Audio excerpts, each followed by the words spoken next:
Les matins de France Culture. Il est 7h41, l'invité des matins, c'est Éric Heyer. Bonjour. Bonjour. Vous êtes économiste, directeur du département Analyse et Prévision à l'OFCE, l'Observatoire français des conjonctures économiques. Vous avez publié chez Flammarion, avec Dominique Méda et Pascal Lokiec, Une autre voie est possible, le modèle social n'est pas mort. Alors ce vendredi 1er novembre entre en vigueur une partie des nouvelles règles de l'assurance chômage, autrement dit les règles qui permettent, lorsqu'on est sans emploi, d'être indemnisé.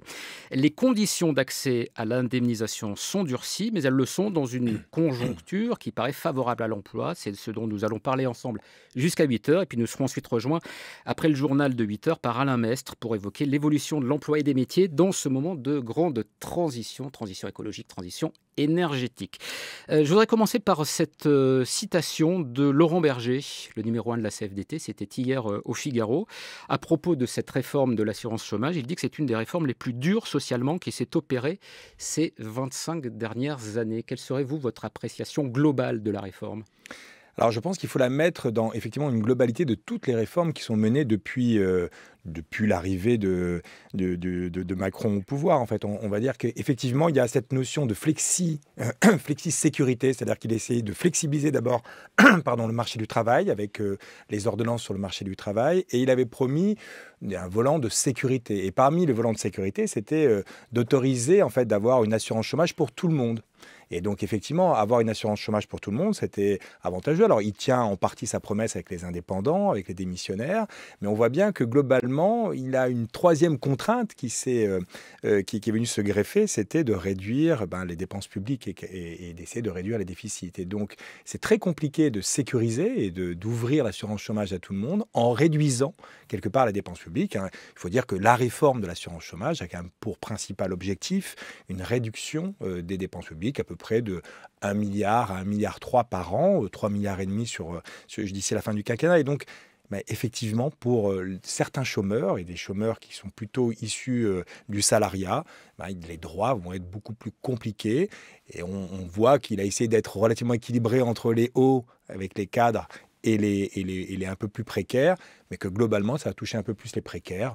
Le gouvernement affirme à peu près à 2,8 milliards le coût d'ici la fin du quinquennat pour les plus précaires et 700 millions pour les cadres. Alors on verra justement si ces considérations budgétaires, au moins avec cette réforme, peuvent être atteintes et si elles sont de votre point de vue justifiées. Mais puisque vous évoquiez le cas des démissionnaires et des indépendants et que comme dans toute réforme en général, il y a des perdants, il y a des gagnants, c'est plus ou moins équilibré. Parlons peut-être d'abord justement des gagnants. Ça change quoi pour les indépendants et ça change quoi pour les salariés démissionnaires ? Ils ont accès désormais à des indemnisations ? Alors, pour les démissionnaires, ça va tout de même être un parcours du combattant. C'est-à-dire qu'il y a une certaine logique derrière ça. C'est-à-dire que, vous voyez, c'est une assurance chômage. Donc, normalement, une assurance, vous ne l'avez pas quand c'est vous qui provoquez l'accident. Et donc, on peut pas... C'était compliqué de dire tous les démissionnaires. C'est-à-dire que c'est moi qui choisis finalement, je démissionne et je touche mon assurance. Donc là, il faut certaines conditions. Et les conditions, on ne les connaît pas bien. On connaît le parcours, on ne connaît pas exactement les conditions, puisqu'il va falloir passer devant une commission et cette commission va essayer d'évaluer si votre dossier, ou en tout cas si votre projet de reconversion et de création d'entreprise, parce que ça va être tout de même ça l'objectif, est suffisamment solide pour vous autoriser à avoir une indemnisation. Et puis il faut avoir travaillé 5 ans. Alors, on peut pas, effectivement, j'ai pas démissionné au bout de 6 mois. C'est pas ouvert à tout le monde, il faut avoir au moins travaillé 5 ans. Donc on peut considérer que ça va tout de même dans le bon sens. Ça, c'est plutôt intéressant de l'ouvrir aux démissionnaires et que ça soit relativement contrôlé, parce qu'effectivement, il ne faut pas que ça soit juste je décide, moi, pour une raison X ou Y. Non, il faut un peu le contrôler. On verra alors, pour le coup, parce qu'effectivement, ça peut être intéressant de se dire que, y compris pour l'assurance chômage, ça peut coûter rien du tout, parce qu'on peut considérer que lorsque vous démissionnez, votre entreprise a une grande chance de vous remplacer. Et donc, du coup, ça peut faire une place pour un chômeur. Et vous, si vous avez un bon dossier, vous allez créer votre entreprise, ça risque d'être solide. Et donc, pourquoi pas, pour l'activité, ça peut être relativement intéressant. Et donc, du coup, globalement, pour l'assurance chômage, ça peut être bon. pour les indépendants. Alors les indépendants, ouais, Eric Heyer, ça c'est quand même le gros morceau et c'était une revendication qui était quand même assez ancienne. Hein. Oui. Et sachant que c'est aussi un domaine qui a vocation à être de plus en plus important, c'est-à-dire le travail indépendant se développe. Enfin, Alors en tout cas, il se développe, alors il faut tout de même être extrêmement prudent, il se développe très très très très lentement. C'est quand même le salariat qui est la base et on nous prévient sur la fin du salariat, en fait, on ne la voit pas arriver. Donc oui, avec les auto-entrepreneurs, il y a eu un tout petit peu plus d'indépendants et on le voit en France avec les auto-entrepreneurs, parce que partout dans le monde, on ne voit pas cette montée des indépendants. Et les auto-entrepreneurs, c'est quand même pour une grande partie un complément pour des salariés. Il y a beaucoup de salariés qui sont aussi auto-entrepreneurs. Donc attention à cette montée de l'indépendance, même si on imagine la fin du salariat, en tout cas, on ne le voit pas dans les chiffres. Et donc oui, pour eux, il y a une ouverture. Alors attention, c'est une assurance. Alors là, on relève d'un autre système, c'est-à-dire que ce n'est pas du système bismarckien, c'est-à-dire je cotise, et donc plus je cotise, plus mes droits sont importants dans la durée et dans le montant. Là, c'est un peu plus beveridgien, c'est-à-dire que c'est un impôt et du coup c'est un forfait, c'est-à-dire que vous avez droit à 800 euros, où il va falloir payer des impôts sur ces 800 euros. Donc attention, on a envie de dire c'est un peu un minimum ou un minima social pour les indépendants. quand vous dites attention, est-ce qu'il faut aussi entendre dans votre bouche, Eric Heyer, attention, c'est peut-être une façon de modifier le modèle social français? Moi je pense que ce qu'avait le candidat Macron en tête, c'était vraiment de passer à ce modèle beveridgien. C'est-à-dire globalement, on sort des cotisations, c'est-à-dire que tout le monde a accès à l'assurance chômage, puisque ça devient un bien universel, c'est l'impôt qui le finance et plus les cotisations, pas seulement les seuls salariés. Et d'ailleurs, notez qu'une des premières mesures prises par ce gouvernement-là, c'était de transformer la cotisation chômage, on les enlève, salariés, et on les transforme en CSG et donc en impôts. Donc on va vers quand même cette idée, moins de cotisations, mais plus d'impôts, et donc pour financer des biens qui sont universels. L'assurance chômage, petit à petit, va peut-être être nationalisée quelque part, ce qui fait un peu craindre aux partenaires sociaux un rétrécissement de leur action. Et donc effectivement, c'est une logique très scandinave, il faut rappeler que c'est les économistes qui chuchotaient à l'oreille de Macron étaient des pro-scandinaves. La logique scandinave dont on voit qu'elle est aussi à l'œuvre dans l'élaboration de la future réforme des retraites. Alors on a parlé donc de ceux qui sont relativement gagnants, disons, les démissionnaires, les indépendants. Parlons de tous les autres. C'est une réforme qui consiste à durcir les conditions d'accès. Ça, c'est totalement assumé d'ailleurs par le gouvernement. Eric Heyer, jusqu'à présent, il fallait avoir travaillé 4 mois au cours des 28 derniers mois pour avoir droit aux indemnisations chômage. Désormais, il faudra avoir travaillé 6 mois sur les 24 derniers mois. Et par ailleurs, j'ajoute un autre élément, ce qui est celui du rechargement des droits. Le délai passe de 1 mois à 6 mois. Ça va se traduire par quoi? C'est-à-dire, est-ce qu'on est capable d'évaluer le nombre de personnes qui sortiront peut-être du système d'indemnisation suite à cette réforme? Alors, c'est très compliqué de le faire. L'UNEDIC a tenté de le faire. Mais vous voyez que le problème de cette mesure, donc l'UNEDIC l'évalue à peu près entre 700 000 jusqu'à 1,2 million. Ce qui est compliqué, c'est est-ce que ça va changer les comportements? Et donc, le gouvernement y croit. Pardon. Le gouvernement est persuadé qu'une partie des chômeurs utilisent ces droits et du coup utilisent et consomment l'intégralité de leurs droits. C'est dès qu'ils ont des droits, ils s'arrêtent de travailler, ils vont au chômage et puis ils rechargent progressivement.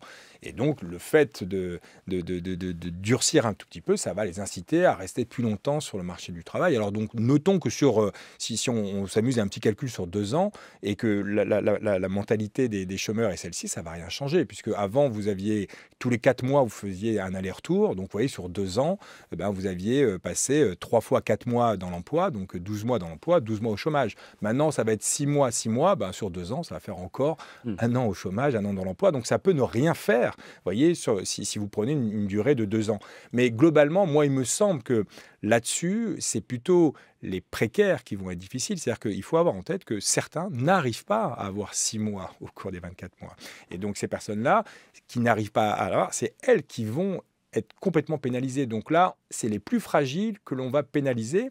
Ça ne va pas forcément faire baisser les chiffres du Alors chômage. c'est la question que j'allais vous poser. Est-ce que ça va avoir un effet sur les statistiques Non. du chômage? Non, non, parce que vous voyez, Quand on sort du système d'indemnisation, on ne sort pas des statistiques? non, il faut juste avoir en tête que les statistiques que l'on commente tous les mois, alors maintenant tous les trimestres, etc., dans ces statistiques du chômage, la moitié sont indemnisées, uniquement la moitié. Et on ne dit pas tous les mois ou tous les trimestres le nombre de chômeurs indemnisés. On commente le nombre de chômeurs. Et pour être chômeur, il faut ne pas du tout avoir travaillé au cours de la semaine de référence, être immédiatement disponible et être en recherche d'emploi, et faire des recherches actives. Pas est-ce que vous êtes indemnisé ou pas. Donc attention, sur les chiffres du chômage en tant que tel, non. Ça peut avoir des petites répercussions sur le découragement au chômage. C'est qu'effectivement, on peut penser que plus longtemps vous restez au chômage et surtout si vous n'êtes pas indemnisé, vous vous découragez, donc vous ne faites plus de recherche active et donc là vous sortez. Mais c'est une sortie qui est une mauvaise sortie du chômage. Voilà, sachant qu'il y a aussi l'argument inverse qui peut être opposé, considérant que le système d'assurance chômage aujourd'hui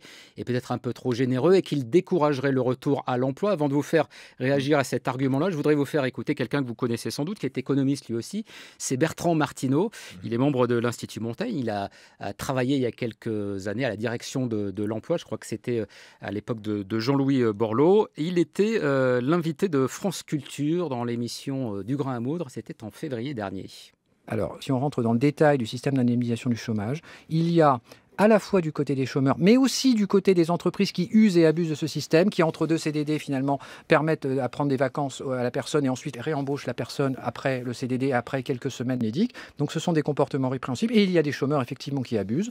C'est une minorité, mais il y a des abus effectivement. Et le système de rechargement des droits automatique, plus de cumul entre l'allocation et le chômage, plus les conditions d'éligibilité particulièrement favorables en France, génère des situations où effectivement le chômeur est plutôt incité à rester sur des situations de contrat court, de démissionner facilement. Et donc, oui, ça contribue, le système d'assurance chômage français contribue au niveau de chômage structurel français, c'est assez évident. Qu'en pense le directeur du département analyse et prévision de l'OFCE, Éric Heyer? Je pense que ce n'est pas aussi évident que ce que le dit Bertrand Martineau. Alors, il est possible, effectivement, qu'il y ait des abus, mais vous voyez que là, ce n'est plus la taxation des contrats courts qui est et ça, effectivement, ça, c'est une bonne chose qu'on taxe les contrats courts, parce que ce que dit Bertrand Martineau, c'est que ça coûte cher, ces allers-retours. Et il a raison de dire qu'effectivement, le fait de passer d'un CDD au chômage, c'est ça qui coûte cher à l'assurance chômage. Sauf que certains employeurs vont vous dire que les contrats courts, c'est aussi une façon d'entrer dans l'emploi et que si on les taxe, ça sera plus compliqué. Ah oui, mais d'accord. Donc, du coup, il ne faut pas interdire les contrats courts. C'est bon pour l'économie, effectivement. Sauf puisque ça coûte cher à l'assurance chômage. On doit se poser la question, qui doit les financer? Qui doit financer ce coût? Est-ce qu'on va demander aux chômeurs, comme on est en train de le faire, de réduire leurs droits pour pouvoir financer cette mesure-là? Est-ce qu'on va demander à toutes les entreprises de le financer en augmentant leurs cotisations, ou est-ce qu'on dit on fait un peu du pollueur-payeur, c'est-à-dire ceux qui utilisent plus ce type de contrat vont être payés un peu plus que ceux qui n'utilisent pas. Et donc là, et ça c'est une autre mesure de cette réforme qui est une bonne mesure, qui est la taxation des contrats courts, qui va arriver un peu plus tard dans le quinquennat, mais qui est de dire on regarde le comportement moyen, donc c'est-à-dire que si vous êtes dans un comportement moyen d'utilisation des contrats courts, vous n'allez pas du tout être pénalisé. Donc là, on est bien dans cette logique, il faut des contrats courts. Mais c'est si vous abusez de ces contrats courts, c'est-à-dire que si vous avez une utilisation supérieure à la moyenne, alors vous allez payer un peu plus cher, un point de cotisation. Et si vous avez une façon d'utiliser ces contrats courts moindre que les autres, vous allez gagner à cette réforme. Et donc ça, c'est une très bonne réforme. Le problème de la mesure du gouvernement, c'est que vous la limitez à 7 secteurs. Ça, c'est très curieux de se dire, pourquoi 7 secteurs? Pourquoi pas tout? Et vous voyez que 7 secteurs, on va toucher que un tiers des contrats courts. Non, ça serait l'intégralité de ces contrats courts. Donc, pour lutter à cette permittence, là, Bertrand Martineau a raison de dire qu'il faut lutter, il fallait mettre une taxation des contrats courts sur tous les secteurs. On s'est arrêté au 7e secteur, parce que le 8e, c'était le bâtiment, et on ne voulait pas, sans doute, ennuyer ennuyer le bâtiment pour question sans doute de lobby. Et donc, on s'est arrêté au tiers du chemin, ce qui est vraiment dommage. Il y a une autre modalité, Éric Heyer, de la réforme de l'assurance chômage qu'on n'a pas évoquée. Il faut dire qu'elle rentrera en vigueur le 1er avril prochain. C'est le changement du mode de calcul de l'indemnité journalière. Ça va se traduire par une baisse ou par une hausse des indemnités, ça ?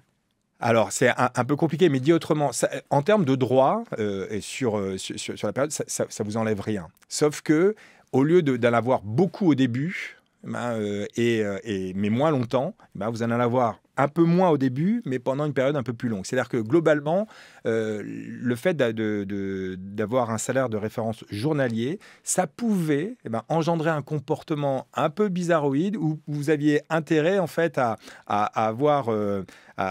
travailler de façon très concentrée et donc du coup de toucher plus en étant au chômage que dans l'emploi. Donc ça ne durait pas longtemps.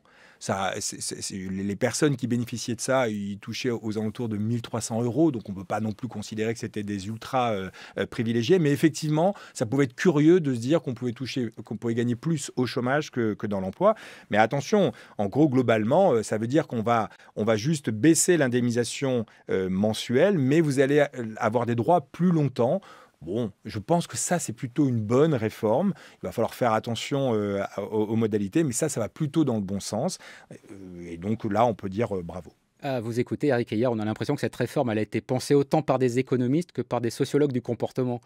Ah, non, mais de toute manière, il faut avoir en tête les comportements. C'est-à-dire que, ou alors votre question aurait dû dire entre des comptables et des personnes qui regardent le comportement, alors que ce soit des sociologues ou des économistes. L'économiste, normalement, doit se dire que sa mesure ou des mesures que l'on propose va devoir changer les comportements. Ça, par contre, c'est très compliqué d'essayer de comprendre le comportement des agents et savoir quel changement de comportement va être induit par des mesures spécifiques.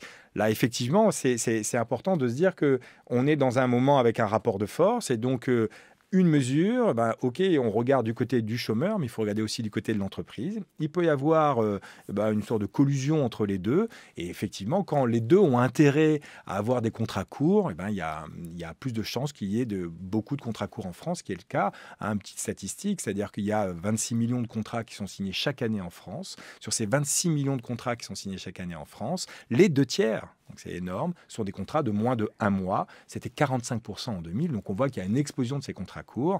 Et on voit que les contrats courts, avec un contrat court, c'est très difficile d'accéder au crédit bancaire. C'est très difficile d'accéder au logement. Et donc sans un logement de qualité, il est très difficile de s'intégrer définitivement sur le marché du travail. On est aussi dans un moment, Éric Heyer, qui est plutôt favorable sur le terrain de l'emploi. Les statistiques sont assez bonnes. 3e trimestre, le nombre de demandeurs d'emploi en catégorie A a baissé de 0,4%. Ça fait un recul de 2,4% sur un an. Est-ce que c'est le bon moment, justement ? Alors, c'est peut-être un peu le hasard, parce qu'entre le moment où on vote une réforme et le moment où elle est appliquée, il se passe un certain nombre de mois. Mais quitte à réformer l'assurance chômage, autant le faire à un moment donné où l'emploi redémarre, où le chômage diminue ? Oui, on peut dire cela. Effectivement, il vaut mieux faire des réformes d'austérité, entre guillemets, quand la conjoncture est bonne, parce qu'on sait que dès que la conjoncture se retourne, c'est surtout pas le moment de le faire. Au contraire, il faut faire un peu de relance et un peu de soutien au pouvoir d'achat de ces catégories-là. Donc, effectivement, si on devait choisir un moment, ça serait justement le moment de haute conjoncture. Attention, on est face à un ralentissement mondial. Pour l'instant, ça ne touche pas l'économie française. Rien ne dit que l'économie française ne va pas être impactée en 2021, fin 2020, fin 2021, par ce ralentissement mondial et que la baisse du chômage que l'on a vue, effectivement, mais qui est dans le rétroviseur, s'arrête. Dans les projections de baisse du chômage, on voit que la baisse du chômage est plutôt derrière nous que devant nous. Juste d'un mot, comment est-ce qu'on explique ce décalage entre la France et ses partenaires ? Il y a 2 raisons principales. D'abord, on est encore en phase de rattrapage, c'est-à-dire que nous, on a encore un chômage de masse, c'est-à-dire qu'on n'est pas à pleine utilisation de capacité de production. Certains pays comme l'Allemagne tournent à plein régime. Et puis, c'est une crise qui est pour l'instant une crise industrielle et mondiale, et nous, on est un peu moins industriel et un peu moins ouvert sur le monde. Et donc, du coup, on est moins pénalisé par ces 2 freins à l'économie. Merci, Éric Heyer.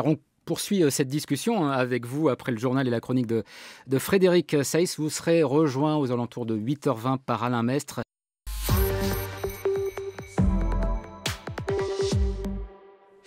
Et nous sommes en compagnie d'Éric Heyer, économiste, directeur du département analyse et prévision à l'OFCE. Bonjour Éric Heyer. Bonjour. Et vous avez été rejoint par Alain Mestre. Bonjour. Bonjour. Consultant au cabinet Syndex, spécialisé dans l'expertise auprès des comités d'entreprise. Vous avez participé à une série d'études sur l'impact du changement climatique et de la transition énergétique sur l'emploi. Oui, car le changement climatique va avoir de nombreux effets sur l'emploi, effets directs, comme comment travailler par exemple en extérieur lorsque des épisodes de canicule se répètent, et puis effet plus indirect, pour atteindre l'objectif de réduction de 40% d'émissions de gaz à effet de serre en moins en 2030. Quels sont les emplois qui vont être détruits? Quels sont les emplois qui vont être traités? C'est de ces questions dont nous allons parler, de l'accompagnement social, notamment de ces mutations dont nous allons parler jusqu'à 9h moins 10 environ. Je voudrais commencer par une question alors très basique, Alain Mestre. Mais est-ce qu'il y a, selon vous, des métiers aujourd'hui qui sont plus difficiles à exercer du fait du changement climatique? Je pense notamment au secteur du BTP qu'on évoquait il y a quelques minutes avec Éric Heyer. C'était le message que j'essayais de faire passer à la Convention citoyenne pour le climat, dans un groupe de citoyens sur la thématique produire et travailler, où alors l'objectif de cette convention, c'est un défi, c'est de réduire minimum de 40% les émissions de gaz à effet de serre en France, qui est le même objectif au niveau européen. C'est peut-être insuffisant pour atteindre les fameux, pas dépasser les plus de degrés. C'est de dire, oui, atteindre cet objectif, ça va créer, il y aura un solde net positif. De création. Alors, attendez, si vous voulez bien, mais on va aller sur cette question du solde net, de savoir ce qui est détruit, ce qui est créé. Mais d'abord, sur la question des conditions de travail. Moi, c'est là-dessus que je voudrais qu'on démarre. C'est-à-dire, est-ce que quand on est aujourd'hui dans le bâtiment, par exemple, et qu'on voit qu'il y a des épisodes de canicule qui se répètent, il y a aussi, par exemple, les inondations récentes dans le sud de la France, qu'on peut attribuer quand même au changement climatique. Est-ce que ça, c'est suffisamment pris en compte, par exemple, dans le champ social aujourd'hui dans le droit du travail français? C'était ça ma question. Alors là, c'est la partie dite vulnérabilité, adaptation au changement climatique. Et aujourd'hui, moi je parle de 2019.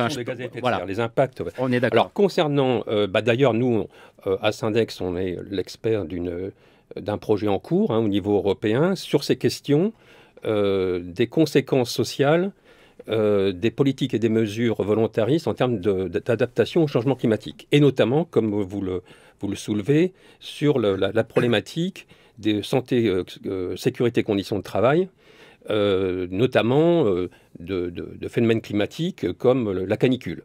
Alors c'est vrai qu'on a découvert que en Europe, il y a pratiquement peu ou pas de régulation concernant le droit des travailleurs en matière de santé, sécurité et conditions de travail par rapport à l'effet canicule. En France, il y a eu un accord, mais dans une seule région, concernant le BTP, c'est dans le Limousin, où, au-delà du débat sur le droit de retrait, mais où il y a un ensemble de mesures qui ont été définies et mises en œuvre pour faire en sorte que, effectivement, que les droits des travailleurs soient préservés au niveau de leur intégrité physique par rapport au phénomène de canicule. Mais prenons un exemple. Je suis un patron de BTP. Il y a une série, un épisode de canicule, plusieurs journées, mettons, je ne sais pas moi, plus de 38 degrés ou plus de 40 degrés. Rien dans le droit du travail ne m'oblige à laisser mes employés au repos. Je peux les faire travailler. D'ailleurs, il y a un rapport qui est intéressant à lire, c'est le rapport de l'INRS, l'Institut national de recherche sur la sécurité, qui définit très bien les enjeux. C'est qu'aujourd'hui, le Code du travail, oui, responsabilise l'employeur par rapport, bien sûr, à la préservation de l'intégrité physique des salariés en cas de canicule, mais rien n'autorise le salarié, y compris si... le CHSCT, enfin maintenant c'est la Commission Santé, Sécurité et Conditions de Travail du nouveau comité social économique, l'autorise. Eh bien non, aujourd'hui rien ne permet à ce que le salarié estime qu'il a un droit de retrait s'il fait 38-40 degrés au niveau de sa situation de travail. Éric Heyer, j'évoquais tout à l'heure votre ouvrage que vous avez publié avec Pascal Loquiec et Dominique Méda. Une autre voie est possible, le modèle social n'est pas mort. Est-ce que justement ce modèle social, est-ce que le droit du travail réfléchit au moins, si ce n'est s'adapte à ces questions que vient d'évoquer Alain Mestre? Alors non, je ne suis pas sûr. Alors d'abord, je tiens à préciser que la partie juridique, c'était plutôt Pascal Loquiec qui le faisait, bien entendu. Mais non, effectivement, c'est le chantier ouvert. C'est-à-dire qu'il y a à la fois la révolution technologique qui va bouleverser l'emploi de demain. C'est-à-dire que globalement, on voit ce système de polarisation aujourd'hui du marché du travail. C'est un effet sablier si on veut se faire une image. C'est-à-dire que globalement, le progrès technique détruit des emplois un peu intermédiaires. Et donc, il y a aujourd'hui, dans tous les grands pays développés, uniquement des développements de création d'emplois, soit très peu qualifiés, soit extrêmement qualifiés. Et donc, on comprend bien que c'est ce nouveau modèle, avec pourquoi pas la volonté d'ubérisation dans la société, il va falloir changer ce modèle social pour l'adapter à ces nouveautés.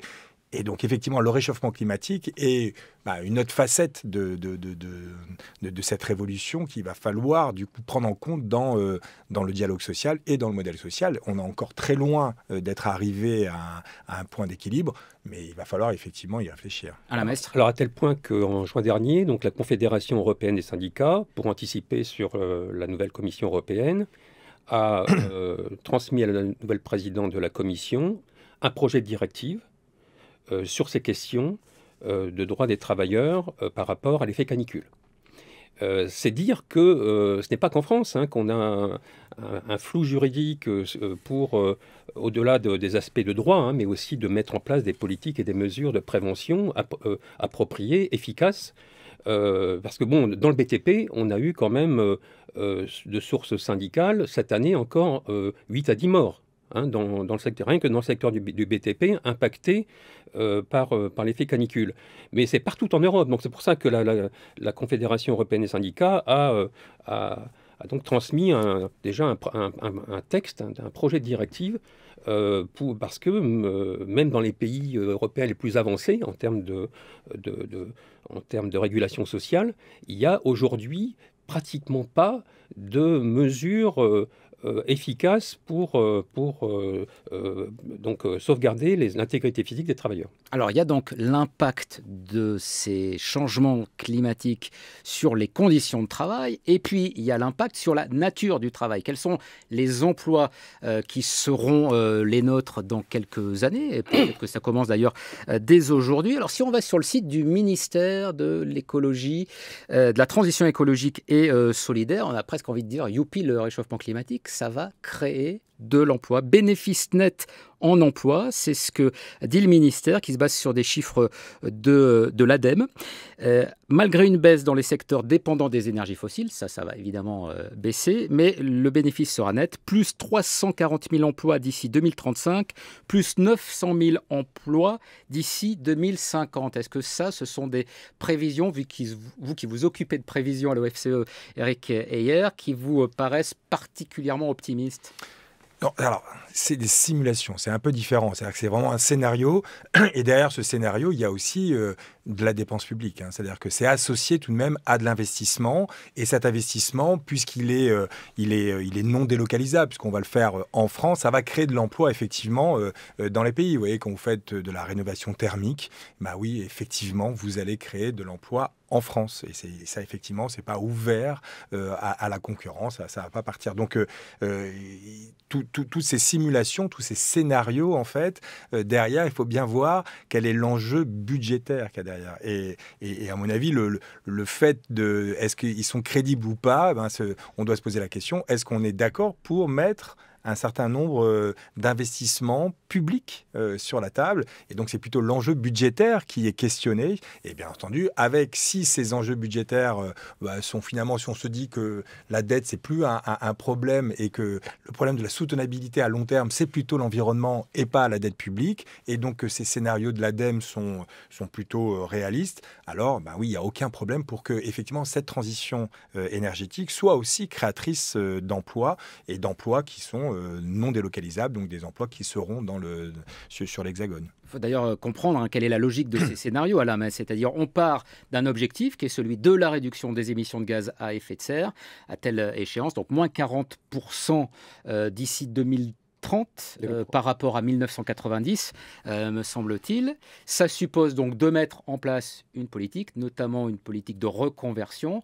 Et si cette politique est mise en œuvre, ça se traduirait par un solde net en matière d'emploi. C'est comme ça qu'il faut comprendre les choses. Et est-ce que par rapport aux travaux que vous avez menés, vous partagez ces scénarios assez optimistes du ministère de la Transition Non, on ne les partage pas, mais pourquoi ? Il y a de nombreuses études en fait au niveau européen et international qui sont contradictoires sur en gros à la fois l'évaluation quantitative et qualitative des emplois des compétences générées, comme vous le dites, c'est le scénario sur lequel travaille actuellement la Convention citoyenne pour le climat, c'est de 40% de réduction des émissions de gaz à effet de serre à l'horizon 2030. Moi, on a fait une étude, plusieurs études au niveau européen, déjà en 2006-2007, avec les partenaires sociaux européens en 2011. Et je peux vous dire, on a étudié tous les modèles d'impact emploi. Ça dépend des hypothèses. Ça dépend, comme dit M. Weyer, aussi des politiques, des programmes d'investissement public, privé, en termes sur les nouveaux produits marchés, les process, etc., par rapport notamment au secteur à haute intensité carbone. Mais moi, je prendrais simplement, et d'ailleurs c'est l'étude que j'avais présentée à la Convention citoyenne, celle de l'Organisation internationale du travail, de juin dernier, qui a été présentée au Forum mondial de la transition juste.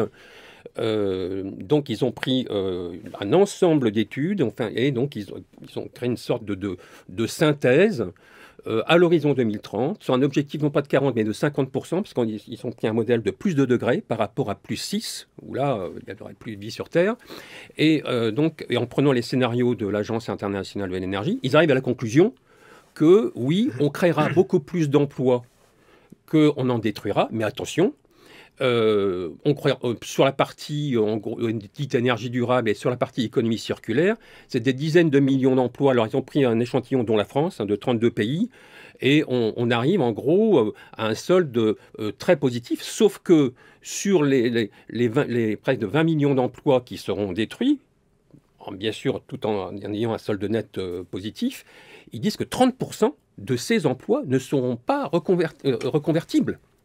Pour à la fois des raisons aussi de problèmes de compétences, mais pas seulement, on peut avoir de la haute compétence, mais si on est dans des métiers fragiles, dans des métiers à risque, dans des métiers entre guillemets perdants, par rapport à ces nouveaux modèles dits bas carbone, voire à neutralité carbone, eh bien oui, donc ces métiers, y compris de haute qualification, risquent de disparaître. Alors vous évoquez ce rapport de l'OIT, Office international du travail, qui est une division des Nations Unies, avec donc cette approche un peu moins peut-être positive que ce qu'on a pu évoquer jusque-là. Comment est-ce que vous expliquez, Alain Mess, que le discours création d'emplois soit beaucoup plus audible, en tout cas beaucoup plus médiatisé, peut-être que le discours destruction? C'est pour ne pas inquiéter, mais est-ce qu'en ne voulant pas inquiéter, on ne rate pas aussi le coche d'un certain nombre de reconversions professionnelles? Bien sûr, c'est à la fois pour ne pas inquiéter, mais ça c'est logique, mais aussi, comme ça a été débattu d'ailleurs à la Convention citoyenne, c'est pour le climat, qui est quel facteur de blocage?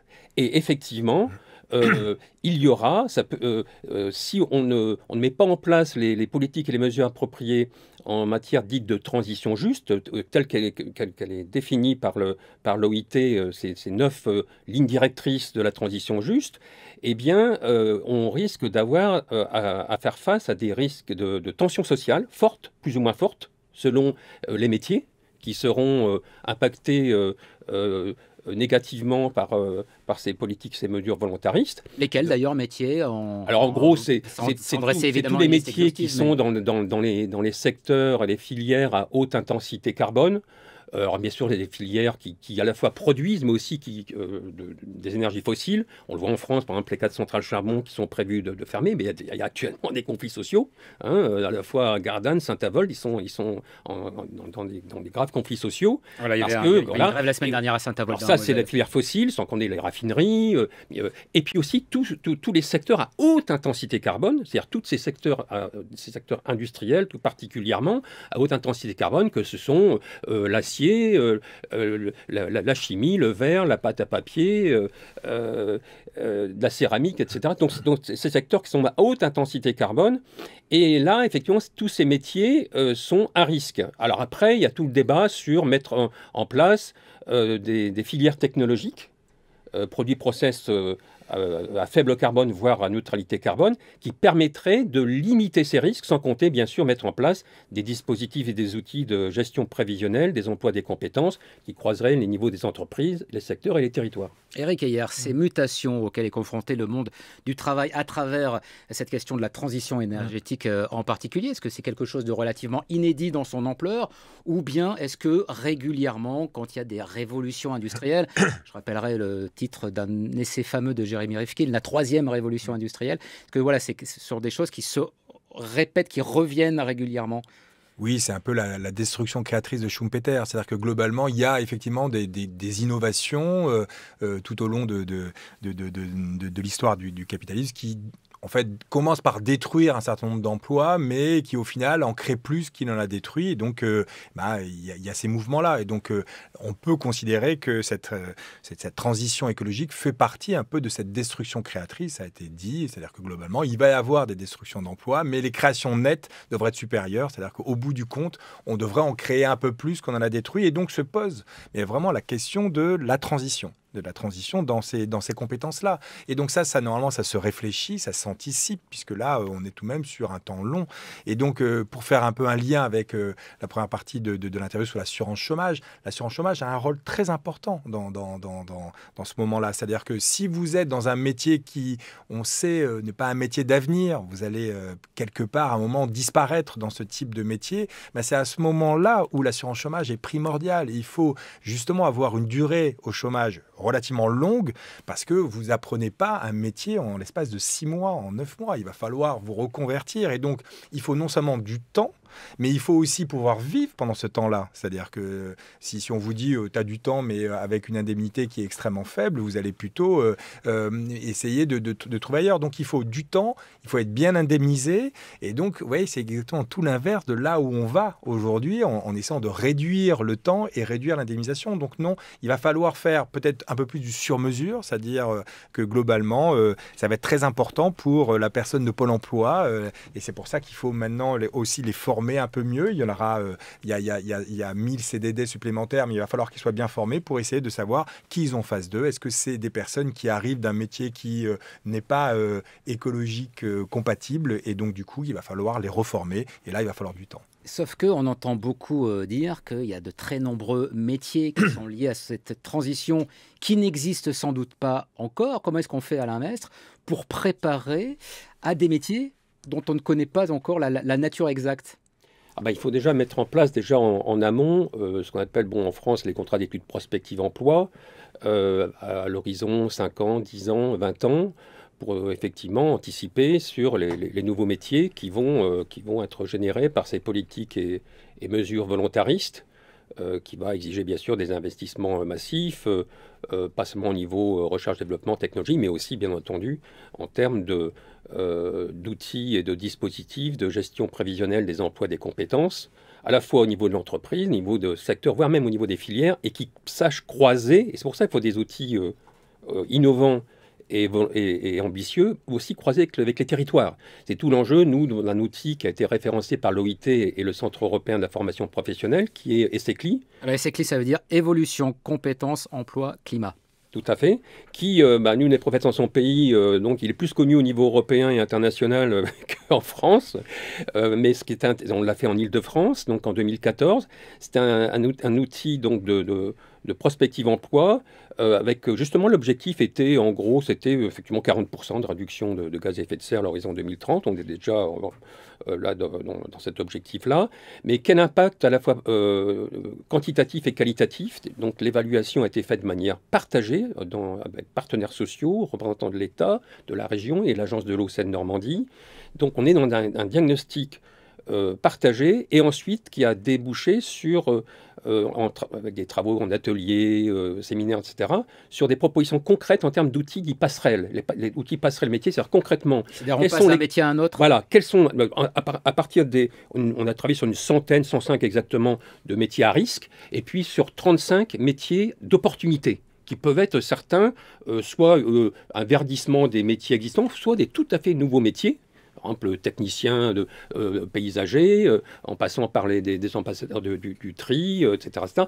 Et donc, l'objectif, c'était d'évaluer les compétences à la fois techniques transférables, mais aussi les compétences transversales qui, a priori, et ce n'était pas du tout prévu, pourraient permettre à un métier d'être reconverti dans ces filières sur un territoire qui soit d'opportunité en phase avec cet objectif de réduction de gaz à effet de serre. Est-ce que vous avez en tête un métier qui serait facilement transférable d'aujourd'hui à demain, disons, enfin, d'un métier actuel à un métier de demain qui ne nécessite pas forcément justement de changer radicalement son approche professionnelle? Oui, il y a eu on a eu quelques surprises agréables par exemple, certains métiers, par exemple dans le secteur éducatif, ou tout simplement des éducateurs, ou tout simplement aussi des gens qui sont des personnes qui sont dans les secteurs de garde d'enfants, par exemple. C'est assez étonnant. Eh bien, on a trouvé qu'il y a des compétences qui peuvent être transférables vers ces métiers. Alors, ça peut être ambassadeur de tri ou être dans la filière du recyclage. C'est peut-être plus compliqué pour les métiers plus qualifiés. Voilà, parce que ces personnes, elles ont le sens de la communication, elles ont le sens aussi des relations publiques. Et donc, travailler dans les collectivités pour développer ces filières, par exemple, concernant par exemple les filières de recyclage, mais aussi dans tout ce qui est valorisation énergétique de déchets, ben voilà, on a découvert qu'il y avait, et là, en l'occurrence, il y a énormément d'emplois à créer. Eh bien, on a découvert qu'il y a des métiers dont les compétences peuvent être transférables. Eric, hier, Alain Mestre évoquait à plusieurs reprises la Convention citoyenne pour le climat et ce groupe de travail Travailler et produire, auquel j'ai assisté aussi, c'est comme ça que je vous ai repéré, Alain Mestre. Et dans la discussion, il y avait aussi l'idée qu'il y avait peut-être la nécessité de relocaliser un certain nombre d'industries, alors qui ne sont pas des industries carbonées, mais qui seraient des industries qui permettraient d'aller vers cette transition énergétique. Ça suppose d'avoir une politique industrielle. Est-ce que la France, aujourd'hui, a une politique industrielle digne de ce nom? Alors, je pense qu'il faudrait se poser la question au niveau européen. C'est-à-dire que la politique industrielle doit être... Oh là, c'est encore plus compliqué, non? Alors, c'est plus compliqué, mais on voit bien que c'est ça la taille critique. C'est-à-dire que globalement... on voit tout de même... Dans la chaîne de production de valeur, c'était un peu mondialisé. C'est-à-dire qu'effectivement, on produisait un produit, il y a des composantes qui viennent un peu de partout. On voit tout de même un début de commencement de régionalisation de cette chaîne de valeur. Donc, ce que vous êtes en train d'indiquer, on le voit déjà un peu apparaître. Et donc, sans vraiment changement de politique industrielle, mais uniquement parce qu'effectivement, on s'aperçoit, et l'échelle d'entreprise aussi, on voit bien qu'il faut quand même maintenant produire beaucoup plus proche du consommateur. Et donc, on voit cette régionalisation tout de même apparaître, et sans doute aussi un élément climatique. Mais est-ce que ça ne demande pas une approche un peu plus volontariste? Oui, je pense que vous avez complètement raison. Et donc il va falloir, au niveau français, mais je pense au niveau européen, c'est la bonne échelle. Et donc l'enjeu, me semble-t-il, de cette nouvelle Commission européenne qui est en train de se mettre en place, c'est de réfléchir effectivement aussi à une politique industrielle. Et donc il me semble que la transition écologique est sans doute la bonne façon d'entrer dans cette nouvelle politique industrielle. actuelle. Donc il y a le numérique et l'écologie. Et donc oui, il va falloir du volontarisme. Donc ça veut dire que... Mais on voit bien que les lignes bougent d'un point de vue, parce que qui dit volontarisme dit un peu aussi marge de manœuvre budgétaire. Et on se rend bien compte qu'aujourd'hui, de plus en plus, alors ça avait commencé avec le plan Juncker déjà en Europe en disant il va bien falloir qu'on fasse des gros plans d'investissement au niveau européen. Donc il y a quand même ce début d'inflexion dans le raisonnement en disant voilà, allons un peu plus dans une réflexion commune en Europe et donc d'une politique industrielle commune. Prenons un exemple en Europe, Alain Mestre. En Pologne, les chantiers navals de Gdansk. Chantier naval de Gdansk, au lieu de la contestation politique à l'époque de Lech Walesa et du syndicat Solidarność, des chantiers navals qui ont été en crise et qui ont entamé une reconversion. Oui, alors une reconversion un peu contrastée, mais c'est intéressant tout à fait. Nous, on avait fait une étude au niveau européen, ça date 2010-2011, au moment justement où les chantiers navals de Gdansk, ainsi d'ailleurs qu'au Danemark, les chantiers navals de Lindo, qui ont été totalement reconvertis dans les énergies marines et éoliennes offshore, eh bien, une partie des chantiers navals de Gdansk, une partie a été reconvertie sur les fameuses plateformes offshore pétrolières, mais là, c'est à haute intensité carbone. En revanche, ils ont développé une activité qui a concerné à peu près presque 1 millier de personnes, qu'ils ont su reconvertir donc dans la production d'éoliennes, aussi bien terrestres qu'offshore. Alors c'était dans le cadre d'une reprise d'une partie des chantiers navals par une entreprise ukrainienne qui s'appelle Donbass, qui est pourtant le numéro 7 ou 8 mondial de l'acier, de la sidérurgie, et qui s'est diversifié, sachant qu'effectivement il avait anticipé sur une forte demande au niveau européen sur cette filière éolienne. Et donc, et c'est intéressant parce qu'il a tout de suite identifié que des ouvriers, des techniciens, jusqu'aux ingénieurs d'un chantier naval, eh bien, avaient des compétences techniques et transversales tout à fait appropriées pour se lancer dans la production d'éoliennes. Et donc, c'est quand même... Alors, le projet a été moins ambitieux qu'au Danemark, parce que alors, le Danemark, c'était 2500 personnes. Ils sont totalement reconvertis avec des outils innovants, éducation, formation. Donc, y compris que reconvertir, par exemple, un soudeur dans un chantier naval vers de la soudure très spécialisée pour les éoliennes ou l'énergie marine, c'est pas évident. Hein. Ça demande à peu près 6 mois de formation minimum. Eh bien, là, c'est des exemples très précis où il faut vraiment prendre en compte qu'il faut aussi innover au niveau des dispositifs et des outils de reconversion, et notamment concernant la formation. Toute rapide question pour terminer. Imaginons, vous êtes adolescent, vous êtes au lycée, vous devez choisir un métier d'avenir. Ne souriez pas trop, Éric Heyer, parce que la question, je vais aussi vous la poser à vous, Alain Mestre. Ça serait quoi ? Surtout aller faire ces filières dites entre guillemets gagnantes ou d'opportunités, parce que quand même une aussi de conclusion de l'étude OIT, c'est aussi, et du Centre européen d'information professionnelle, c'est que globalement les fonctions, les métiers seront beaucoup plus qualifiés qu'actuellement. Mais surtout, oui, se destiner, surtout ne pas aller vers les secteurs dits à risque et perdants, mais d'aller vers les secteurs et les nouveaux métiers, ou les métiers en évolution requalifiante vers ces activités dites d'opportunités et gagnantes. Vous restez économiste, Éric Heyer ? Oui, bien sûr, économiste, on n'est pas obligé d'être délocalisé. Non, mais on voit bien que tous les services à la personne, en fait, tous ces métiers-là de services à la personne, ça sera des métiers aujourd'hui, enfin, en tout cas de demain, qui seront un peu en tension. Et donc, si vous voulez à tout prix travailler avec des relations humaines, je pense que c'est complètement approprié. Je vous remercie beaucoup, Éric Heyer.